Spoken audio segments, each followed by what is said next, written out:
All right, one percenters, welcome to the Monday Morning Meetup.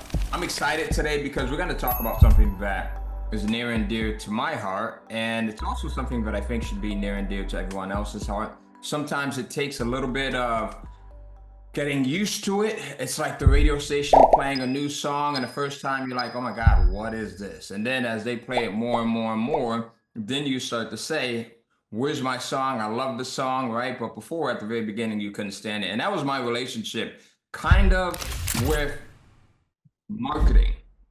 And for some of you, when I say that word, when I say marketing, all right, you kind of cringe a little bit because marketing could be tough. Marketing could also be pretty easy once you get into it.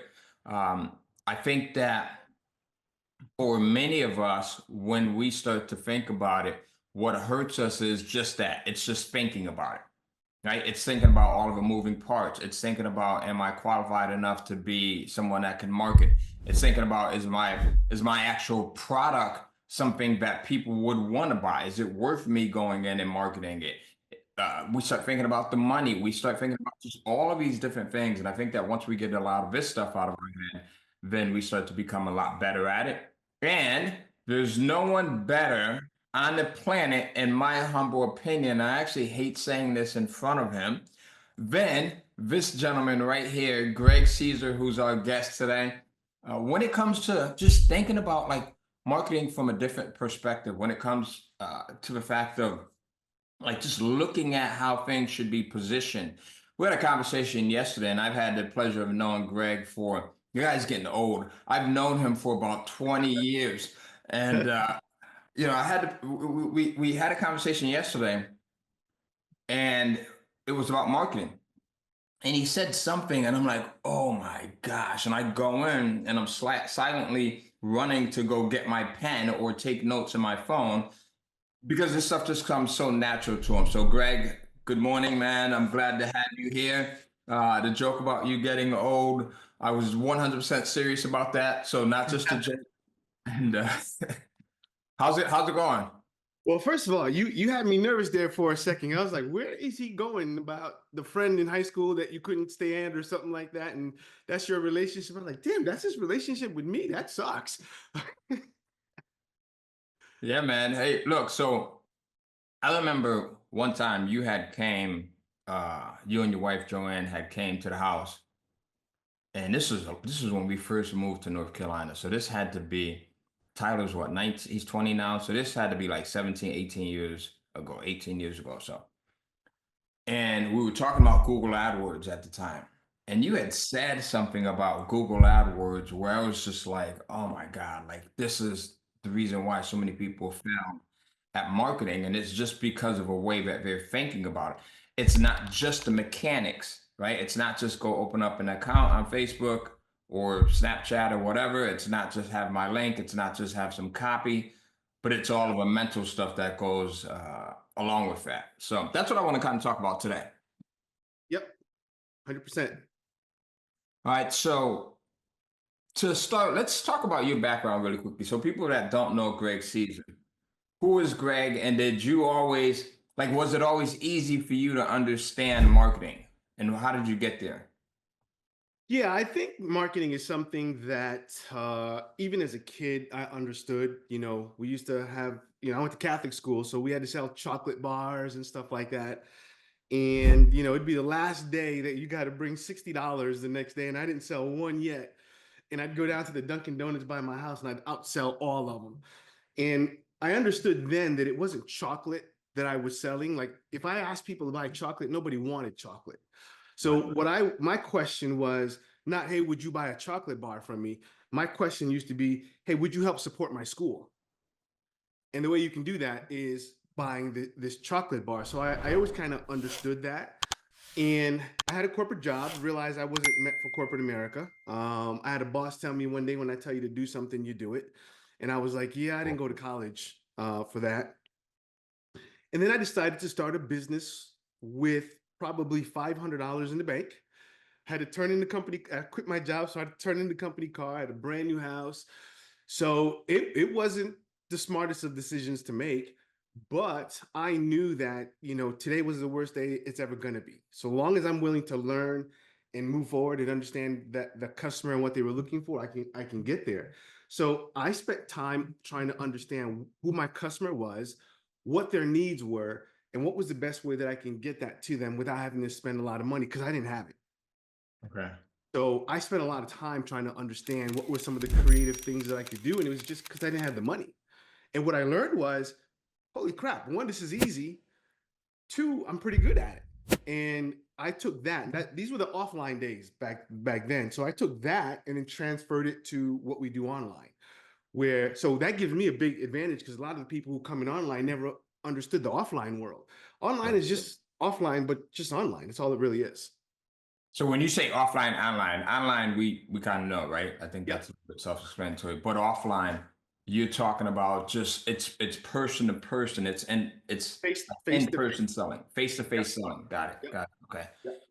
So you weren't initially someone who went in and studied marketing, right? You didn't go to school and you didn't take, marketing or anything like that. You probably even didn't have an idea that you would be working in marketing, right? It's just Well, I was supposed to be a marketing major, okay. and I was actually short 3 credits to get in there. So they told me I had to wait another year.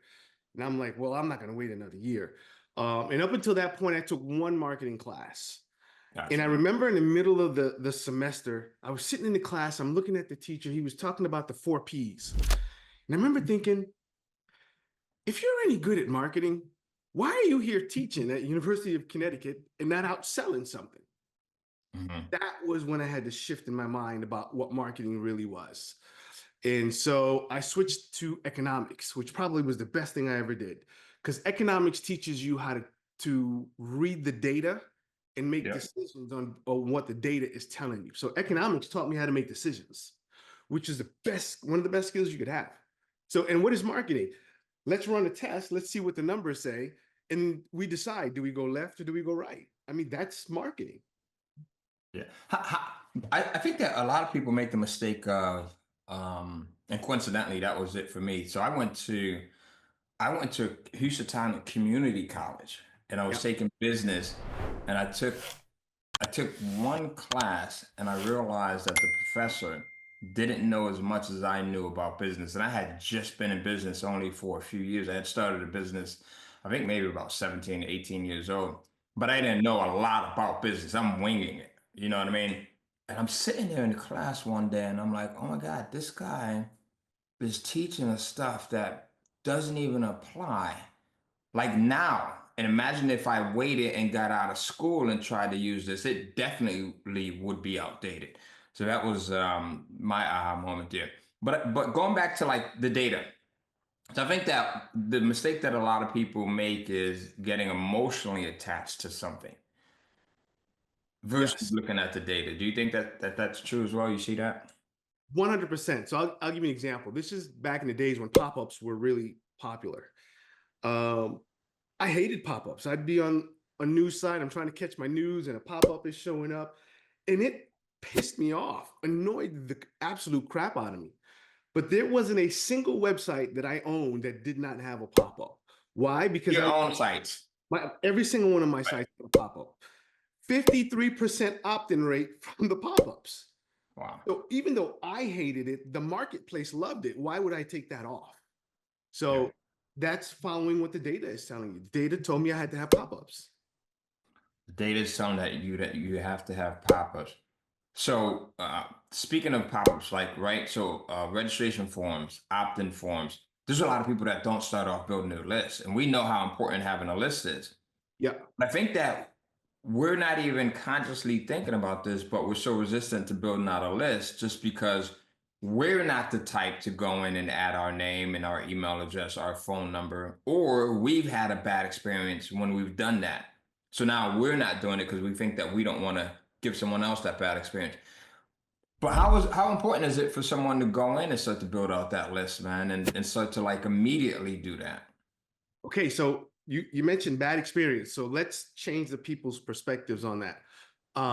If you're giving them information and it's annoying them, you're talking to the wrong person. Oh wow, okay. So the example I like to use is imagine someone who has cancer and you've got the cure to cancer. You ask them for their email address. And then you say, oh, I don't want to bother them with information. This is going to bother them. You know what that person who has cancer says? Why the hell are you not messaging me the cure? Give me everything you got. Yeah. But what if you take that list and you send them something about diabetes? What happens to that list? It's a total turn off. Total disconnect. Now you pissed, even though diabetes is important, but you totally disconnected to what their needs are. So when you're talking to the people who are the right customer, the people who have the problem that you want to solve or that you can solve, not communicating with them is the absolute worst thing you could do. Right? So Think now, about, we're in marketing. You know how many lists that I'm on, how many lists that you're on, that if someone sends out an email on some new open rate or some new test they did, I'm like, okay, how do I figure what he just did? Like I'm dying to get that. Now, if they send me something about fixing a car one day, I'm gonna bounce off of that list, right? So number one, you're not bothering them. So number two is whatever business you're not in the business of selling chiropractic services. You're not in the business of selling weight loss. You're in the business of creating a list of people who have weight loss issues. You're in the business of creating a list of people who have back issues. well, Your second goal is to then monetize that list, right? So people try to monetize the experience right away, and that's not the solution. You've got to create that relationship, build a list, and then take them to the next step, which is the monetization, right? How much does it cost you to send out an email to 10,000 people? Absolutely nothing. So why not build that list? yeah. Matter of fact, we were looking at this so on Go High Level the other day, about a week ago. We sent an email out to 8,000 people. Cost us like $3 Yeah. and something. So it doesn't cost anything at all. I want to go back to like having the right person. So you had said something that's important. Like how do you get the right person on your list that's a match? I got a smart lock right here, right? If Yeah. this is a smart, how do I get the individual that actually wants this thing? So now that they're on my list, I can send them communication. I can send them emails or text messages that remind them to come back and buy it. Like, let's start there because I think that's the issue. Like, we're just so happy to get anyone on our list, right? So the first question becomes, there's certain questions you got to ask yourself. One of them is why? And that's probably one of the most important questions in marketing. Why does somebody want a smart lock? So when you looked at that smart lock, what made you get it? Honestly, because I am terrible with combination locks. Remember, like in high school, you had the combination locks left, right, and so I'm like, okay, well, this is a biometric lock. All I have to do is put my fingerprint here. I Yep. can I can do that, right?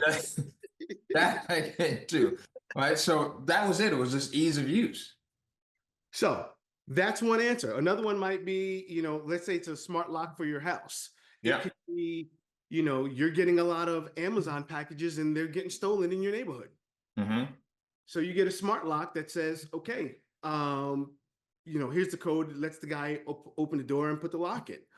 So there's different reasons why different people are going to buy your product. So you know what that means? What do most people have? They have one website, one funnel, and it sells everything. Well, guess what? We just figured out we may have the one website, but we need to have a different funnel for every single person who's coming in there. So there's the funnel for the person who has bad memory and can't remember the lock. Then there Yeah. is, hey, are your packages getting stolen?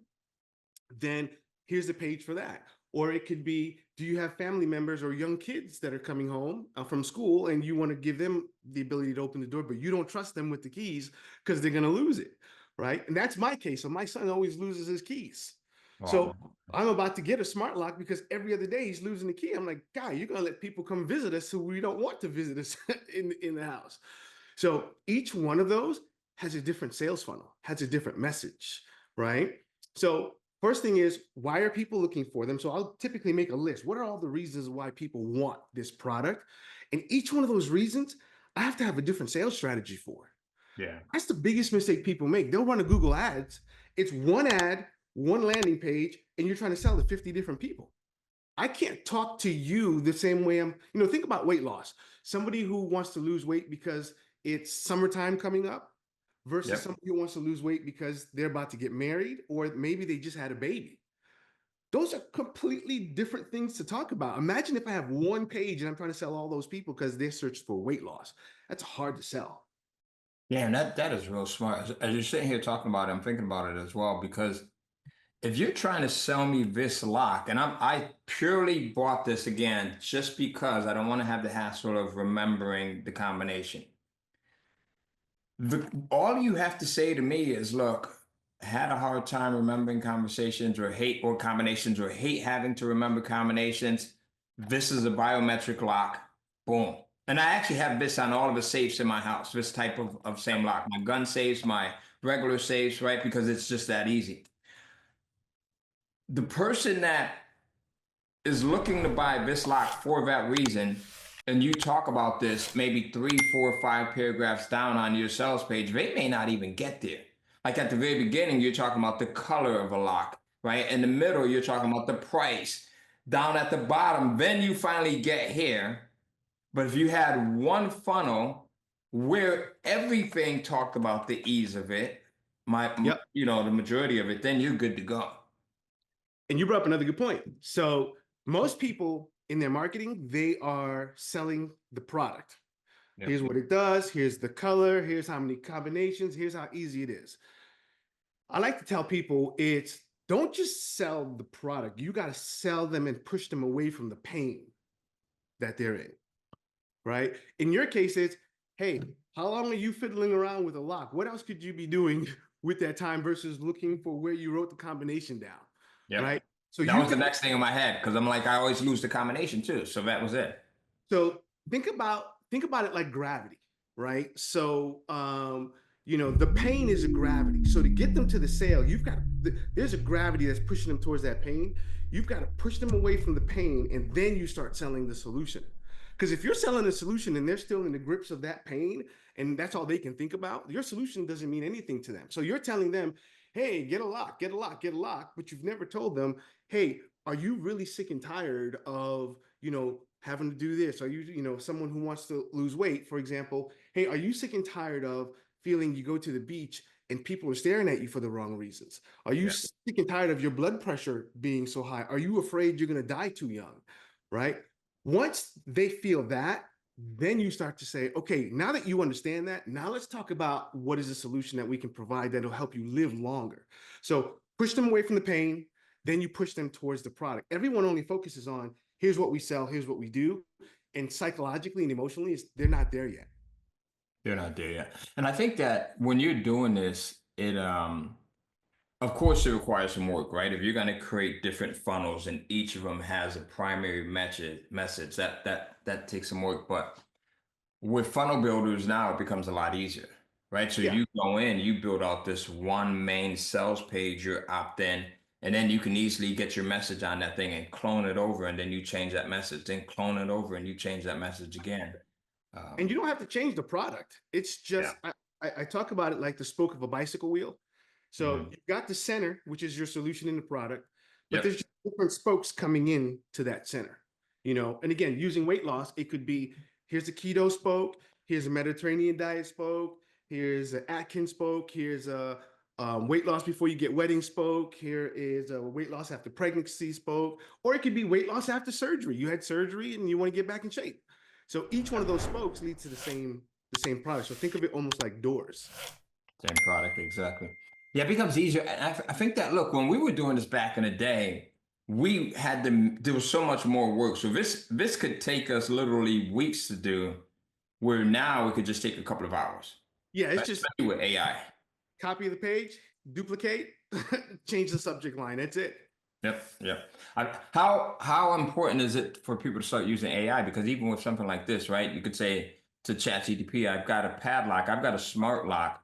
Give me all of the different solutions to pain points that could be solved by using this thing, and then ChatGPT will give you 10 of them, right? So, are you using AI in your marketing right now, or? Oh, AI, like my friend, my son calls it, is his French tutor.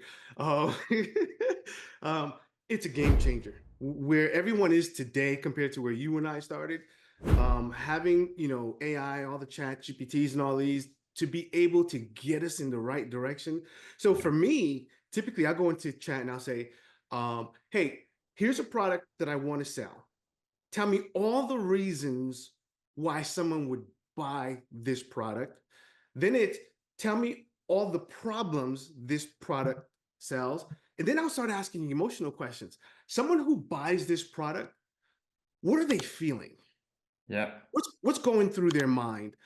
What are they trying to overcome? What do they think? Here's one. What do they think their friends may think about them? So Mm, what I'm trying to do is get into the mind of the customer, because the more I'm into their mind and understand what they're thinking, man, it's so easy to then have a conversation with them. Because that's what your sales letter is, by the way. Your sales letter is not me selling you the product. Your sales letter is a conversation that you and I are having. And yeah. that It's conversation leads understanding to it. buying the product. But if I don't understand all your issues, all your pain points, I can't have that conversation. I'm having it with a stranger. So yeah, Yeah. I love chat. I mean, I'm in there all day, every day. Do you think it makes it harder for people now or easier for people? Because I often think about this. Like, look, when we were first starting and learning marketing, I don't know about you, and I assume that you did the same thing, but you would probably read the books, right? And then you're going out there and you're writing a sales letter, and it probably took you days to write a sales letter. I would think about the sales letter literally all day. As I'm driving, I'm thinking about the sales letter. As I'm in the house, I'm thinking about the sales letter and I'm writing down different parts of it. But now you can go and you can get a sales letter in 7 minutes. Does it make it easier or harder for people? I think it makes it easier. ChatGPT actually levels the playing field. So 20 years ago, you had to be really good. There's a lot of things that we had to understand, Yep. from your headline to your sales copy to your bullet points to direct response to ADA to all of that.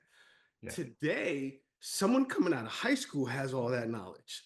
Now, there's certain questions that you have to know what to ask ChatGPT, or then you read it and say, is there any words that I need to change? But Chat gets them about 60 to 70% there, where 20 years ago they were at 0%. So Chat has leveled the playing field a lot. Now, someone who's really good in marketing can take that and bump it up another 5 or 10%. But you can take what Chat gives you and start making some sales with it. I mean, you got chat, you got AI, you've got the videos, you've got the audio that you can do.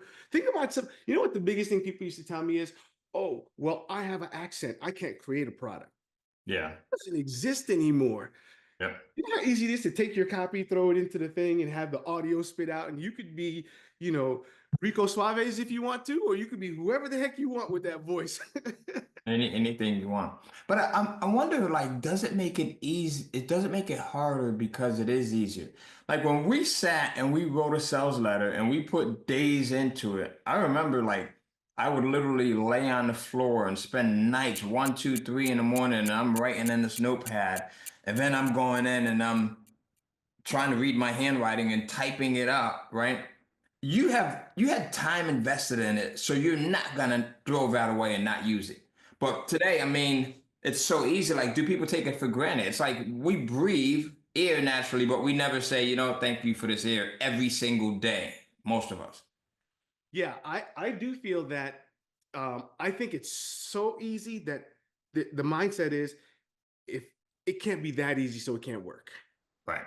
So Yeah. from a work perspective, not harder, but I think from a psychological perspective, I think a lot of people who would look at that and they'd say, it can't be. I mean, how could I write a book in an hour?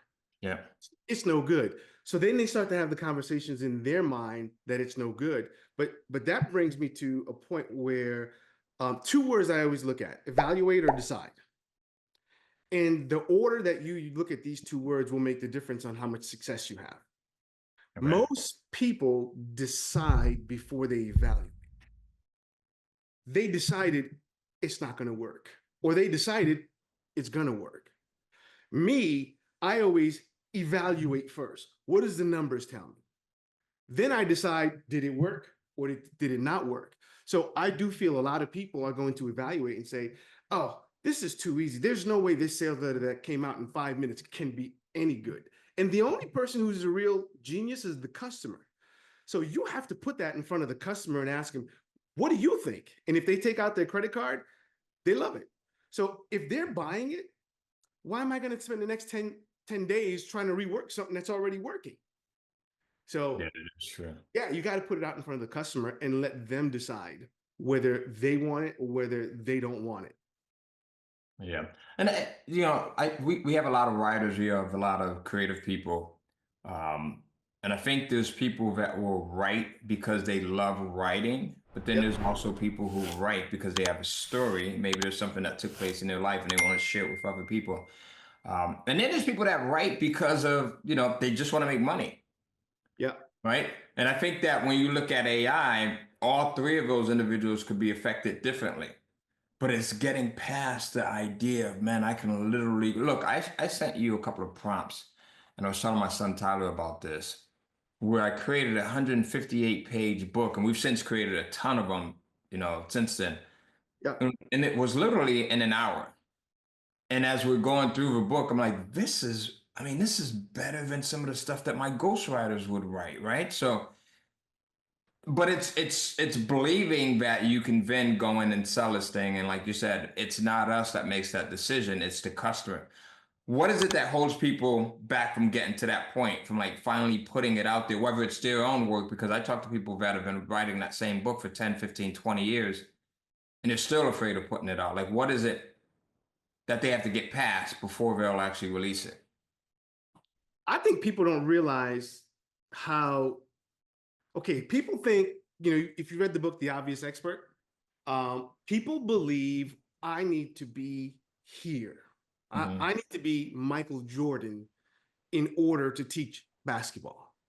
I need to be Wayne Gretzky in order to teach hockey. In Right. reality is, I don't have to be that good. I, I could be down here, long as I'm better than the person that I'm teaching. Okay, here's the example I like to use. If you're in a building, lights go out, it's two of you in a room, and fire breaks out in the building. You know who the expert is? The person who knows where the door handle is. Well, yeah. Not the fireman, not the person who knows how to put out fires. It's the person who knows where the door handle is, because you're going to save my life. So I don't have to be an expert. I just need to be good enough to put out good quality content, or pay someone to give me good quality content. Because here's the reality. Like, I was talking to a lady who had a product. Yeah. She said to me, she had been working on it for 10 years. And I said, well, how many have you sold so far? She said, nothing. I said, you haven't sold nothing? She had been working on it for 10 years. For 10 years.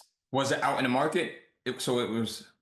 She was ready to start doing it, and she was asking me for help on how to do that. I said to her, I said, here's the difference between you and I. I said, I would have been taking orders for 10 years, and then I would have went and created the product. I said, Yeah. you spent all this time on the product. Why? Oh, I needed it to be XYZ, boom, boom, boom. I said, you know what the problem is? I said, okay, you're going to put this product out now, and you're going to find out that what they're looking for and what you created doesn't match. Doesn't match. You created a product for you. Yeah. You should have been putting it out in the marketplace and asking the marketplace, what changes should I make? So there's no such thing as perfection. There's only progress. Yeah, man. I'm so glad that you said that, because I made that mistake. This was in a course back when I sold music business related courses, and I had a ton of success.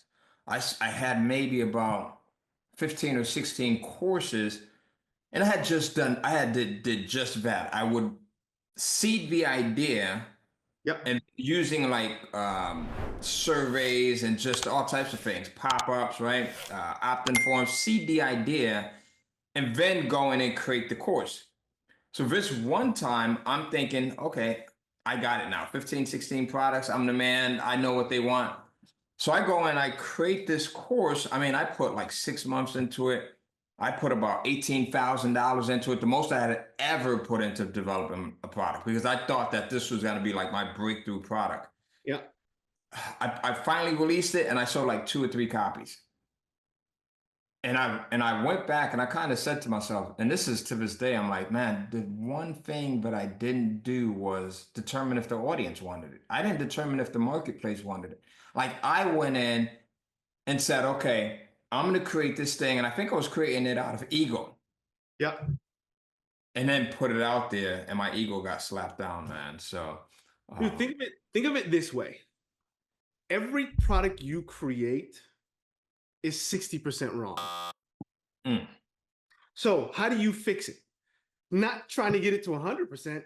Let me give it to the customer and say, what do you want to see different in here? yeah. remember, the customer is the genius. Look, I'll tell you, my first product I created, I had been working on it for 2 years. And I'm like, oh, this is going to be perfect. I was probably another year out before I was going to launch the thing because I was going to put these bonuses and I wanted to add all these chapters and all kinds of stuff. Well, a funny thing happened. I had put up a web page with an opt-in form on it, Mm. and the page got indexed by Google. Don't know how the heck that happened. First page or It was the homepage was the getting homepage? Okay, wow, okay, got it. and so I was getting submissions, 20, 30, 40 submissions a day. You know what I said? Screw all the things I was going to put in there. Yeah, That weekend, I wrote the sales letter and I went live that Monday. You know what happened? We went from $0 to $4,000 a week in 2 weeks. yeah, So that product I've sold over 100,000 units on. I was a year out before I was going to get ready to launch it. But you know what I found out? It was already ready. I didn't know that. But once I put it in front of the market, and they're like, oh, yeah, we love this. I didn't add another word to the product. yeah. So you got to get it out there and let the marketplace tell you what the next steps are. Because I'm telling you, you are 60% off for what you think the marketplace is looking for. You just have no. And I'm always telling that to my team, man. I'm like, look, we don't have the time to go in and build out this entire thing and then put it out there. Let's go in, let's test it to see if the audience wants it. And then if they want it, then we can go in and build it out. And I think that's because I made that mistake, right? You've made that mistake. So when you haven't made that mistake, then you're more vested into putting all the time into it, and then you find out the hard way. I think that's 99.9% of people that create just anything, right? Yep. So, um, did you have something you wanted to add on to that, No, or no, that okay? was good. Okay. So Dan Kennedy, he talks about, he's helped. Dan Kennedy is one of the godfathers of marketing, right? So he's Yep. helped. I mean, probably hundreds of thousands of individuals. He's worked with clients one on one from different industries, different niches. And he says he'll always find that one or two individual that will come in and say, hey, Dan, yeah, that stuff is great, but it won't work for my niche. My niche is different, or my product is different, or my industry is different. And he looks at him, and Dan is real direct. He's like, yeah, sure, bonehead. But it's worked for all of the other different industries and niches and product types, right? You just are reluctant to trying it. Some of the stuff that we're talking about right now, there's people that are fiction creators, there's people Yep. that are nonfiction creators, and people from both sides are going to say, you know what, that won't work for me. What do you say to that? Okay, first of all, I love the yeah, but people. They're amazing. If I can only tell you how many times I'm on a coaching call and someone says, yeah, but it's like, listen, I sold 200,000 units. Do you really want to say, yeah, but I'm telling you Yeah. what works. Here's an interesting thing. Psychology is So psychology. hold on, Greg. You just kind of, this dude is kind of humble. You see this? He sold 200,000 digital products. 200,000. And I would see some of this. This is what I'm talking about. Like when you and Joanne, your wife, would come by the house and you're running these ads, and the sales are just, it's like a money machine.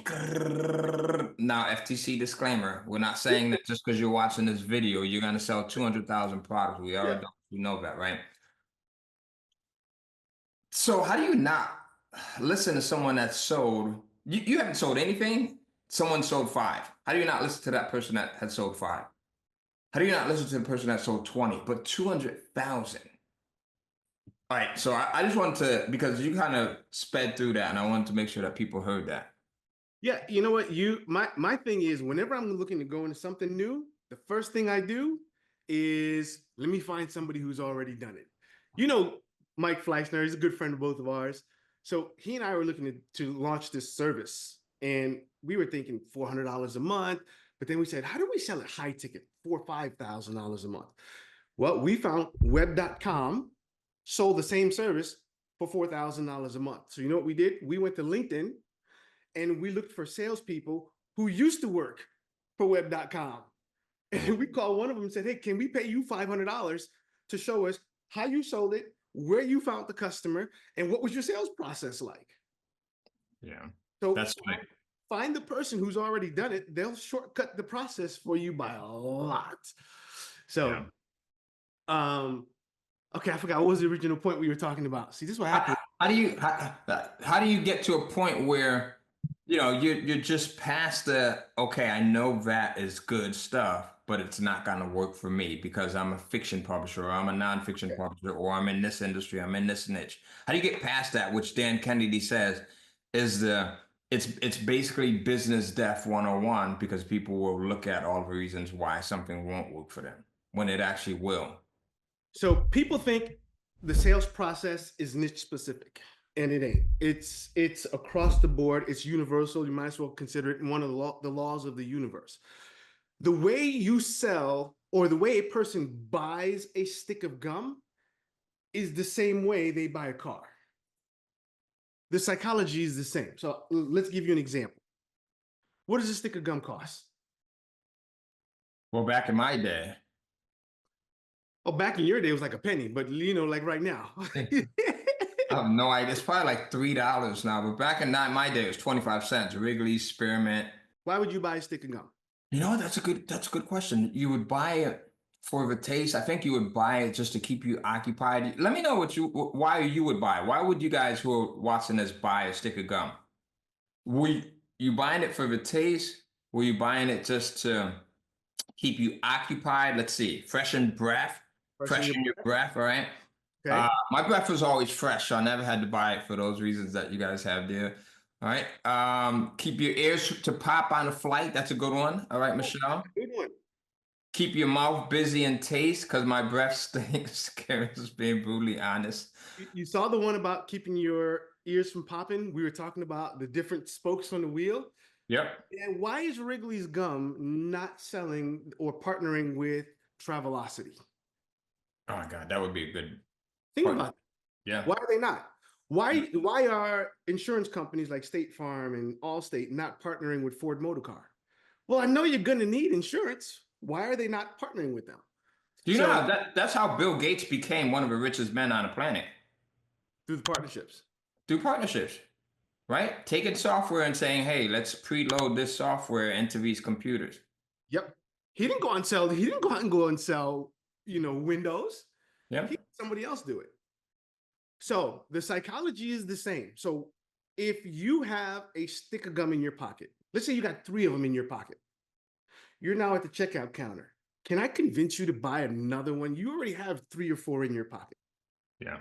right? Okay, but let's say you don't have one in your pocket. And well, let's go back. That stick of gum, you got 4 in your pocket already. We got a 10% discount. Do you need that next one? No, because you already got some in your pocket. Okay, now you don't have any in your pocket. Let me sell you a stick of gum. It's $10 for that stick of gum. What are you going to tell me? I'm going to say no. You're crazy. I'm not going to Yeah. buy this stick of gum. What the hell do I need a $10 stick of gum for? Yeah. Right? So at that moment, there is no value in that stick of gum. Isn't that the exact same decision process we use when we're buying a car?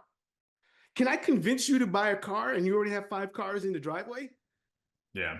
No matter what discount I give you on that car, you don't need another car.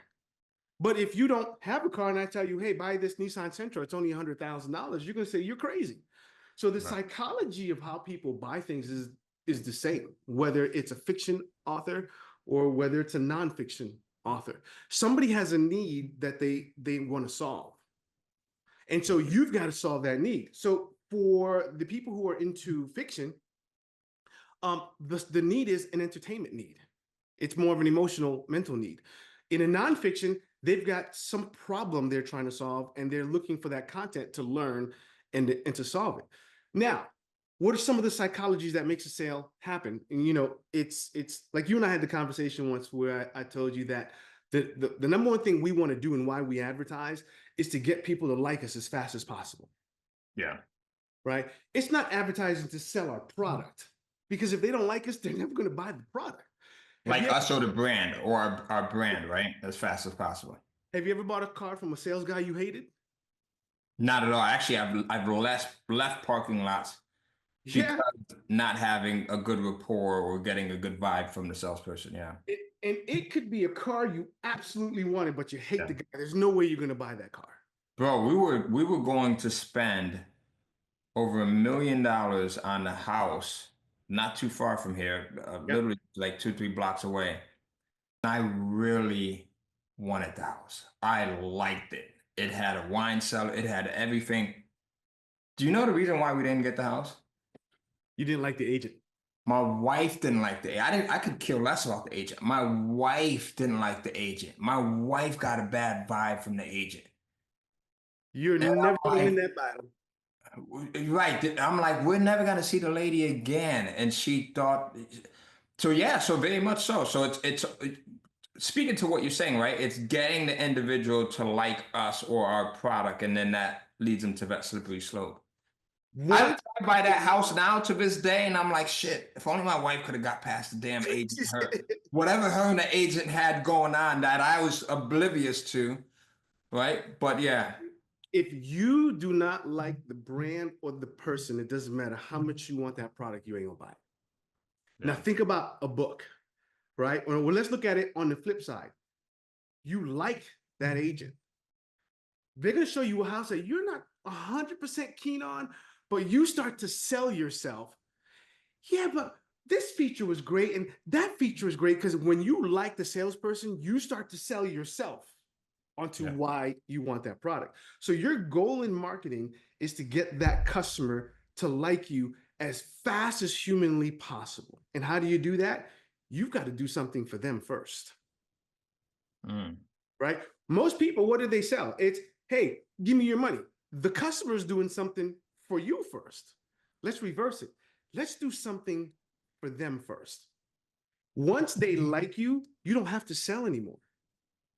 In marketing, we call those creating the evangelists. Once yeah, they like you, you don't. There are guys that once they put a product on the internet, I don't need to read their sales letter. I go straight to the order button. yeah, me too. I go straight to the. I don't need to read the sales letter. It's a waste of time, Yeah. right? Robert Cialdini talks about this. He talks about the law of reciprocity. So if you do something nice for your customer, your prospect, they are more inclined to do something nice for you in the way that they know how to do it. And what's the way that they know how to do it? I mean, if they don't know you, they can't reach out to you. They can't send you a pie to your house, right, John? They can't send you a gift. They can't send you a gift card.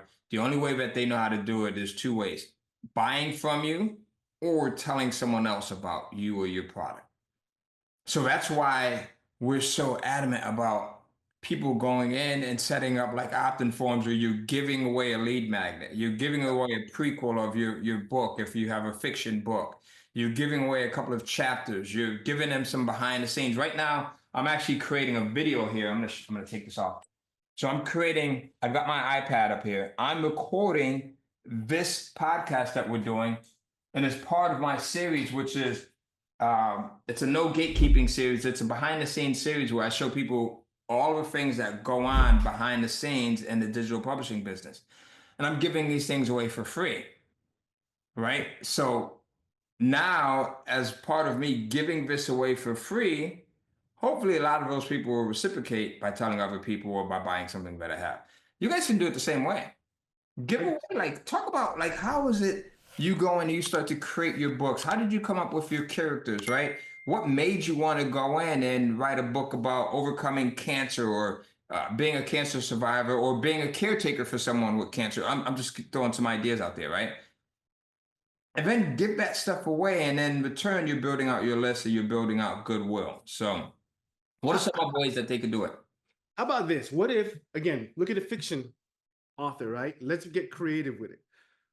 What if, as part of buying my fiction book, you also get a meet the author? Oh, wow. Right? Let's do a call next Thursday. And not only do you get to buy the book and read it, but what if you get to be part of the creation process of my next book? Who would not want to do that? So you have a call, which takes you an hour of your time to do, where you let people who read the book come in and say, hey, it would be nice if this happened on the next book or that happened on the next book, which are things you didn't even think about. Yeah. Right. So now your series are being built out not because of what I think the series should be, but what the people who read the book think the series should be. How many Netflix shows have you watched and you get to an ending? You're like, oh, why did they do that? What Yeah. if you would have been able to say, the ending character should be able to do X, Y, and Z? You know what would happen to that Netflix series if they did that? So those are examples of letting the customer be part of the process. You're giving them something versus just taking from them. In nonfiction, right? What if you give away 101? So we're creating a marketing program now. And what am I doing? We've got levels 101, 102, 103, 104. And by the way, Okay. I didn't get this from myself. There's a programming language that I'm studying right now.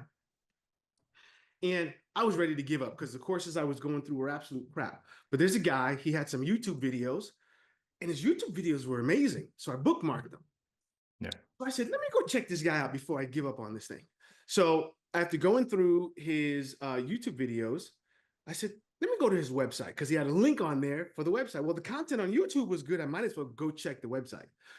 So his training was a couple $1,000. And I said, you know what? I don't know if his training is going to be any good. I'm not going to do it. Yep. Then I noticed it said, get levels 101 for free. I said, I got nothing to lose. So Yep. I signed up for it. I got 30 minutes into level 101 before I took out my credit card and I bought level 102. That's, well, man, do you see? So that speaks to exactly everything that you just talked about a few minutes ago. So right, with getting the individual to like you, getting your product, your project, your prospect to like you before they go in and buy. So he did just that. 100%. Free stuff on YouTube, which then drove you to his website, where he gave you more free stuff. He gave you 101 for free, right? I guess you had to opt in, you had to enter your name, email address to get 101. Yep. You go through 101, you're not even halfway through it, and you're like, man, I'm going in and I'm buying the next level. I'm buying 102. So again, okay, ahead. Nothing. So the YouTube part, this is critical. Hmm. That free stuff has to be excellent. Don't give them, oh, let me find a throwaway thing that I could give away for free.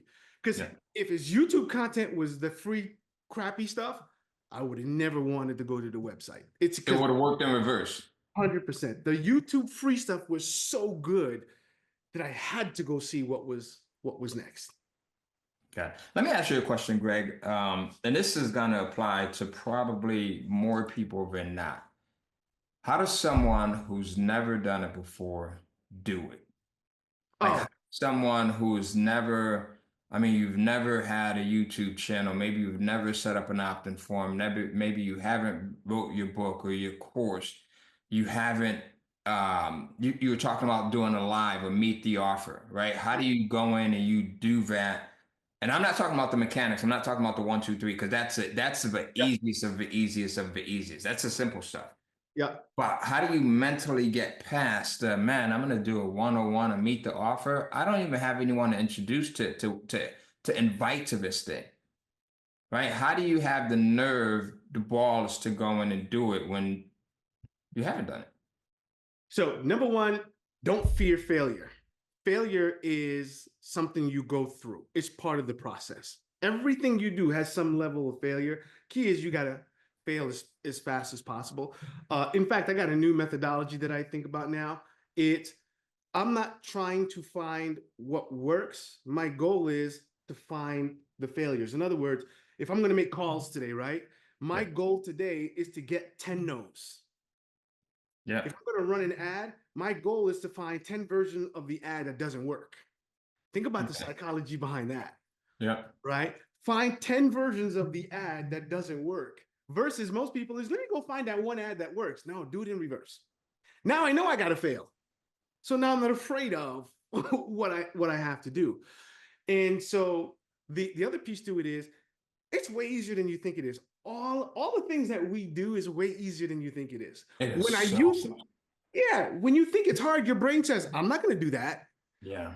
So it's way easier than you think it is. And the other piece to it is everything that you want to sell, everything that you want to do, everything you want to market, every book idea you want to do, someone's already done it. So the Yeah. first thing I do is let me find the person who's already doing it successfully. If I want to do a meet the author, look, I'm pretty smart, but I'm not the only person on the planet who's doing a meet the author. Let me Google meet the author. let me see how they're doing it, right? And then once I go on their website and see what is their sales process, well, I could duplicate that, right? If they're running ads on Google, I could duplicate that. If they're running ads on Facebook, I can duplicate that. And if they're already doing it successfully and what they're doing, they're still doing, that I know it's working, well, why wouldn't it work for me? No, you're so right in that, man. One of the things that I got from you early on was you said this, and we were talking about print papers. You know, like the print newspapers that you can go in and buy. I don't know if you see them around as much as they used to be, but the free print papers that you could get on, they would be in like a little box in most downtown uh, cities, right? You would go and you would get those free papers. And I remember you were running ads in those papers. You got me to start running ads in those papers, and I started killing it with a product that we're not going to even talk about here on this show. Uh, but you had said something that was so genius. You said, if you see the same ad running over and over and over again, that means that they're successful. That means that they're making money. It was so obvious after you said it, but we're not thinking that way, right? So you're like, if you see the same person run the same ad for 3, 4, 5, 6 months a year, they are killing it. Now you can go in and you can kind of model what it is that they're doing as far as the ad format. You can even model the product to a degree. So how did you come up with that, or was that just common sense for you? It was common sense. I'll tell you a true story. So one of my best selling products, Yep. I went to the library. I had the niche, so I went down to all libraries have all past issues of most magazines. Right. So I went in and I picked up every magazine that was in that niche. And then I went through the last 4 years of those magazines. And I had a piece of paper and a pen, had my little notebook. And I said, okay, let me write down all the ads that have been at least 3 months or more. Yeah. I just made a list and I went down 4 years of all the magazines. And then I said, look at this one niche. A lot of people been promoting in the magazine. Yeah. I said, there's my product. Then I went upstairs and then I took 2 books on the subject. I read the 2 books and I created my course. That's how I sold 100,000 units of that product. Are you open to talking about what the product is? Hell no. You're not? Okay. All right. All right. Well, I tried, guys. I tried. Some But people would have to disappear if we told them what that was. gotcha. Okay. So I kind of did what after you told me about that, right? Yep. So I went over on eBay, man, and I bought, and this was again years ago. I went over to eBay and I was into music. I was selling music related information products at that time. So Yep. I went over to eBay and I bought past issues of the #1 magazine that I used to advertise in, which was a magazine called The Source magazine. Yep. So I went in and I saw a few advertisers that had been consistently advertising year after year after year after year. And I'm like, oh my gosh, they were making a killing. And went in and created a product that was almost similar. It was a little bit better and started Yep. advertising. And I did really well with it. And not only did I do well in that magazine, but I also started selling that product on eBay. I started selling that product for my own website. And it was that. It was that. John he just put in your words. He could tell you, but he would have to kill you. So let me give everyone a way to do that today using technology. There's 2 websites and both have free versions, but obviously with the paid version, you'll get more data. One is similarweb.com. Similarweb.com, one of my favorites to this day. Yep. Yep. Basically, SimilarWeb, you can see a website and it will show you where they're getting the traffic. So you go out and find the sites that are really doing well, the big ones in your niche. You put it in the SimilarWeb, and SimilarWeb will show you where they're getting their traffic from. Okay. Now, but that means, okay, I already have an idea what I'm going to do. So I just need to know where my traffic is going to come from. But if I want ideas on whether I should or shouldn't go into this niche, the next one is SpyFu, SPYFU.com. SPYFU.com. So the first one is, I see Jane was asking. So similarweb.com. So similar, and Cynthia just put it in the chat. Thank you, similar. Thank you, Cynthia. And then the next one is spyfood.com. So similar web, if you already have a niche, you already have an idea, that will allow you to go in and find out other websites that are already out there producing something similar and where they're getting their traffic from. Yes. All So right. one of the things that I usually find in SimilarWeb is, so I'll see who the biggest sellers are. I'll put Okay. them in the SimilarWeb, and pretty much what you're going to find out is all the websites that they're advertising on, as Yeah. well as who their affiliate partners are. Oh, wow. Okay. Yeah. Now, Spy Food lets you see what people are bidding on Google. So here's what I look for in Spy Food. I go into Spy Food, I get a couple. First of all, I can put in my keyword, my main keyword Okay.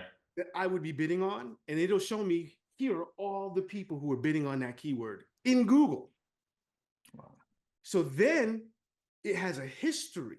So there was a website I saw recently for a niche we're looking to go in. Their keywords, some of them they had been bidding on since 2009. You could tell that from Yeah, it'll show you the history. Spyful? Yeah. Gotcha. Okay. Wow. It'll show you the keyword and how long they've been bidding on that keyword. What does it tell you if the person's been bidding on the keyword for the last 15, 20 years? Either it's gonna tell you one of two things. Either they are extremely wealthy and stupid, Yep. right? Because they're just spending money, spending money, spending money, but not a return, or they're just killing it, like they're crushing it. Because Yep. you have to have money to be able to spend it for that long, right? So Especially when that keyword is 50 cents a click, $1.50 a click. You're not spending $1.50 a click on a keyword that's getting 5,000 clicks a month, and yeah. it's not working. Then SimilarWeb also shows you the ad that they ran, and then it takes you to the landing page that they sent the traffic to. So not only do I have the keyword, I have the ad, and I know what their offer is. And now you can go buy it. You should buy that thing too, right? Like, That's the next step. You yeah. have to sign up, buy the product, go through the process, and record it. So I'll usually take out Camtasia and I'll Yeah. record myself buying the thing because I want to know what words did you have on the page? What was your upsell? The other thing is I will opt in on one email and I will buy with a different email. Explain that. So once you buy the product, they're going to take you off the prospecting list. Yeah. So I want to know what your prospecting emails are. So I use two different emails. Here's the emails when I get on your prospecting list, because you may have, 30, 40, 50 emails you're sending out. I want all of them because guess what I'm going to do? I'm going to rewrite them. Yeah. Or That's how we used to do it. Now you take those emails, you put into ChatGPT, and you say, I want you to assume this identity of a copywriter. I'm going to give you a bunch of copy. I want you to assume the identity of this person. You throw all of those bad boys in there, copy and paste. I just did this, a couple of weeks ago. It's going to take you whatever. It's going to take you 30 minutes or whatever. And now you have the ability to write copy in the same way. 100%. Yep. So Now, when you buy the product, so they may have 4 or 5 products in the funnel. okay. So buy the first one. You're going to have your, your one-time offer or your bump offer. So you get that as well. Don't get the next one right away. So usually I'll bookmark each page of the funnel. Okay. So don't bookmark. Oh, the other thing is, you know how it says, yes, I want it, or no, I don't want it? Yes. On the upsells. I usually click that in a new window Okay. because I want to see what happens if I said no. If I do it in the same window, it'll take me to the next step. And if it's cookied the way that they'll do it, I can't get back to the previous one. So I'll click open in a new window. So now I have the yes version or the no version. And again, I bookmark both pages. Okay. Yes. So when I buy the next product, typically I don't buy it right away because I want to see, is there another email sequence if I said no? Or if it stops right there, what do? Do you just say no? Or do you send me a new email sequence that says, hey, I saw you bought product 2, but you didn't get product 3. Right. Yeah. And again, I just want those emails because I can rewrite them. Why am I going to take somebody who's making 100,000 units, 200,000 units in sales. They've been doing it for the last 20 years. What right do I have to change the process? Right? That's Yeah. smart. They put in the hard work. They've done it. They've done They, research. I say the reason I like to go in markets where there's competition and everyone says, oh, so you can tell there's proof of a market. I say, no, it's so you can copy. Hmm. They've done, well, let's be correct. So you can model after. I'm not going to steal their stuff, but I Yeah. will take what they're doing. Like you can't copyright a process. The process is upsell one, upsell two, upsell three, upsell four. That's your process. I'm going to do the same thing. I'm not going to take your product and sell it. I'm going to put my own product You in there. spin at it. Yeah. Yeah, but whatever you're doing, oh, you better believe I'm going to do the exact same thing. You've spent the last 10 years perfecting it. Yeah. Right? I don't want to take 10 years to go perfect that. You've already done the work. Bro, I think this is brilliant. When I first got into publishing fiction books on Amazon on Kindle, before that, I had published all nonfiction. So for years, I'd been publishing nonfiction. And then when I got into fiction, I literally went to the library. I looked at some of the better selling, smaller, independent fiction publishing houses that are out there and the books that they had. I then went back to their websites. I studied the hell out of their websites. I would put them into SimilarWeb. And that's how I came up with some of the storylines for some of my fiction books that sell really well to this day. It was just totally just being obsessed with, you know, how some guys will go in and stalk women. I was Yeah. stalking independent publishing houses. Like I'm on their mailing list, I'm looking at their pages, and I'm studying everything about them, the storylines, the books, the way that they created their covers. And I went in and kind of modeled a lot of that stuff, not copying it, but using it for inspiration, which we So all do. here's a We we question for you. we do it. We come into this world and modeling other people. We model the way that our parents walk, the way that they talk, right? The foods that they eat. Why not model success? So here's the question for you. How many marketing email lists are you on? That I'm on, I'm probably on hundreds of them. I will purposely go in and join email lists because I want to see. While other people are unsubscribing, I am subscribing because I want to see what they're doing. 100,000%. Yeah. I will sign up on a list just to sign up on a list because you know what that marketer is doing, especially if they're a consistent marketer, they're teaching you for free. Yeah. Whatever offer they promote the most, that's what's making them the most money. And if you are an author, I would find every single author who has a mailing list and I would sign up for each and every one. Because when they send you, hey, here's my new book on subject XYZ, guess what they just told you? Well, here's my new book on subject XYZ. So a lot of times people say, oh, I don't want to sign, oh, they're going to email me and spam me. It's not spam, it's free school. It's research. Yeah, Yeah. it's Yeah. free. So you want to find your competitors because for me, I am absolutely insatiable with what my competitors are doing. Yeah. I have to know what they are doing because they're giving me that information for free. So I sign up for as many things as I can find. Now I will filter them into a specific box, Mhm. right? But I'm paying attention to each and everything that they're doing. I think that's really smart, especially if it's in alignment with what you're doing. Like Christine says, my husband keeps trying to get me to empty my inbox and reduce my subscriptions. He doesn't just get that I'm studying them. That's a smart thing to do right there, Christine. You're creating this swipe file, right? And you're just studying them and studying. And then there's gonna be some things that I do this to this day. Like yesterday, where was I? I was on Twitter. Yeah. And one of the first tweets that I saw was a bullet point list. And then there was the guy had an image. The image looked like a video. He had the big play button right in the middle. I thought it was a video. So I go in and click it. It goes over to his website, which was an opt in form. So I'm looking at this thing. I'm like, oh my God, this is brilliant. I add it to my swipe file. I Yep. take a picture of the image on Twitter, the tweet. I post the link in my notes. I keep the swipe file, and then I took the link to the page and I saved that too. So now one day what we're going to do is sooner than later, we'll go in and we'll look at that thing, we'll study it, and then I'll see what elements I can go in and kind of model. That's it. So Christine's got the thumbs up. That's what You, So Do yeah. you remember the time that you and I went to that event in Wolcott? Was it Wolcott, Connecticut? No, that's where I used to live. It was in Hartford actually. Wasn't it in Hartford? I think it was in Second one was in Hartford. The first one, the first one I think was in Milford, Connecticut. okay, so Milford. And do you remember what the two couples said that were sitting next to us? So why don't you frame it the right way though? So we go to this so that they get the full context. So well, I'll let you lay it out. Okay, so we were going to put on a workshop All right. in Shelton, Connecticut, but we had never put on a workshop. So we didn't know what to do. So we said, well, why don't we go to a marketing workshop and let's see what they're doing. So we go to this the first version was a free one. It was in a movie theater.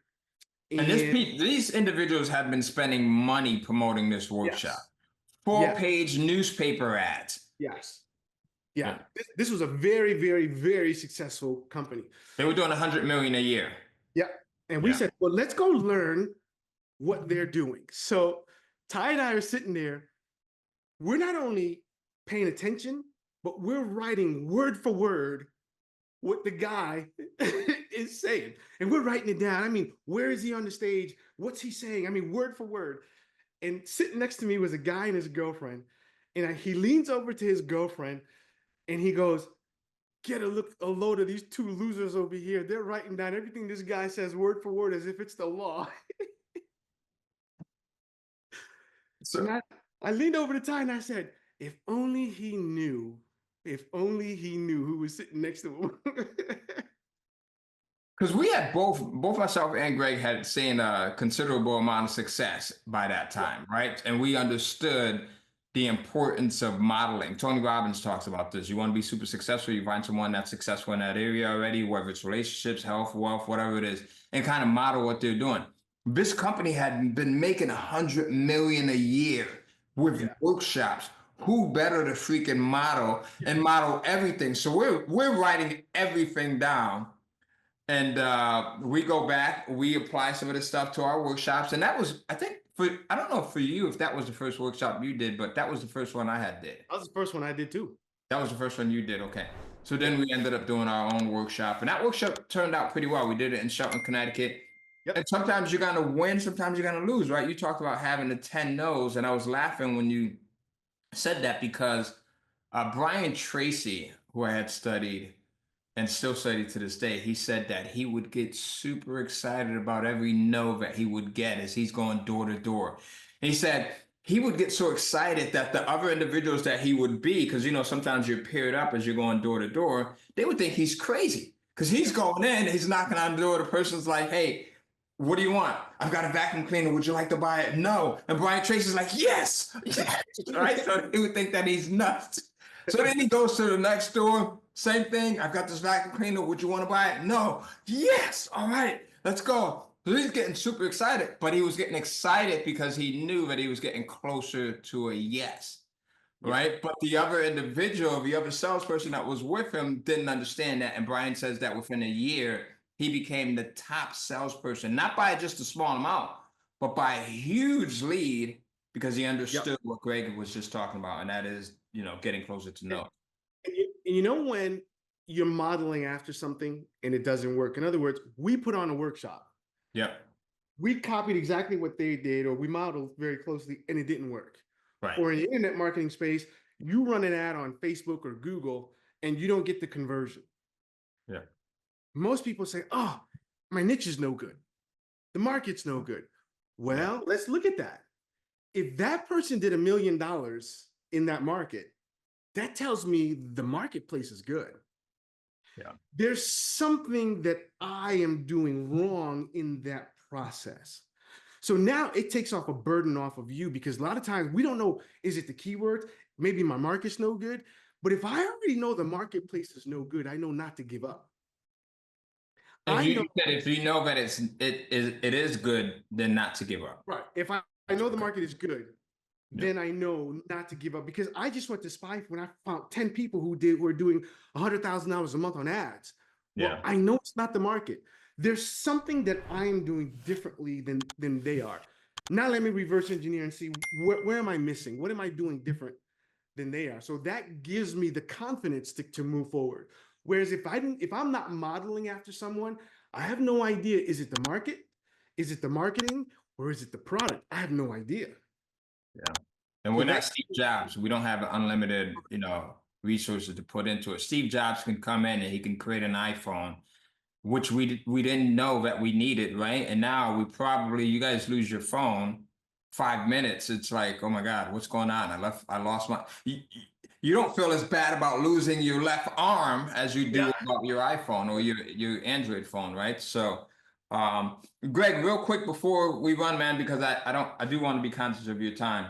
What's the best way for people to get in contact with you if they want to reach out to you and just kind of, Yeah, absolutely. They can go to my website, gregcaesar.com. We're in the process of building it out, but we do have an opt-in there. So it's gregceesar.com. And just go over there and say hello. Okay, so CEASAR.com. Nope. CESAR. CESAR. All right. For about 10 to 12 years, I had been spelling Greg's last name wrong. Um, Don't worry, a lot of people do. so, all right, there you go. So Cynthia just put it in there. So gregcaesar.com. Greg, what's one last closing um, tip or tactic or word of inspiration that you can leave for people that are watching this thing who may not be the best with marketing? Maybe they don't even know. Maybe like you, right? At the very beginning, you didn't have like this degree. It didn't come to you naturally. Maybe it did, but you just went in, you started studying it, and then you found out that, man, this marketing stuff is easier than it actually appears. So I'll give people something that they can do really simple. And today, come up with what I call your throwaway budget. Okay. Everybody has a throwaway budget. And for some people, it's $1 a day. Somebody else, it might be $10 a day. Whatever is your comfort zone, come up with that throwaway budget. And here's what you do with that. That is the money that you're going to use for marketing and advertising, right? And if it's $5 a day, run an ad on Google or Facebook every day for $5 and test something new. And what your test is, not selling a product, just put an opt-in form with a, hey, get this thing for free, whatever it is. You don't even have to have the free thing. Just say, get this free report. And what you want to do is start testing different niches, different products, different offers, different ways to say it, right? And at the end of the day, if you didn't use the $5, donate that $5. So that money has to go out of your pocket every day. So either you use it for ads or you donate it. But you know what happens at the end of the day, a month? You did 30 different tests. Yeah. And you know what you're going to start to find out? Holy crap, this one had a 20% opt-in rate. This one had a 50% opt-in rate. So you're starting to find the things that work. And once you find that one, then you say, okay, let's take this one to $10 and let's start some different angles there. And what that's going to do for you is little by little, you're going to start to find the things that are work, but you did it really cheaply, really inexpensively.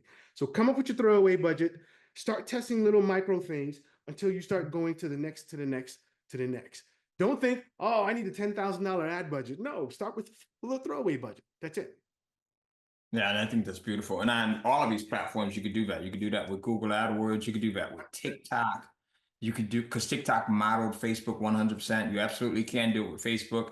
Sometimes we'll leave our ads running. I don't want to shut them off, so I'll leave them running at $1 a day budget, right? The ad set. So it's just going and going and going. So, Greg, I appreciate you, man.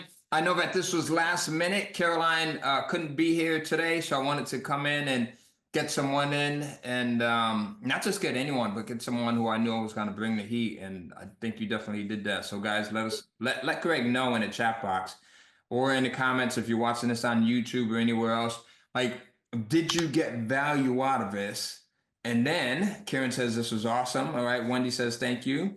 Greg, excellent content. I saw a lot of comments coming in as you were talking as well. So also, guys, go into the Facebook group. Let us know what's been your biggest takeaway. The goal is to get more people on the MMM, and I think we haven't been really good at letting those who missed out know about what it is that we had learned on the on that morning show. So if you guys can go into the Facebook group, post your biggest takeaway, tag Greg. I think Greg, you're in the Kindle Capital Mastermind Facebook group, right? Yep. All right, awesome. So Greg, thank you. Thanks, guys.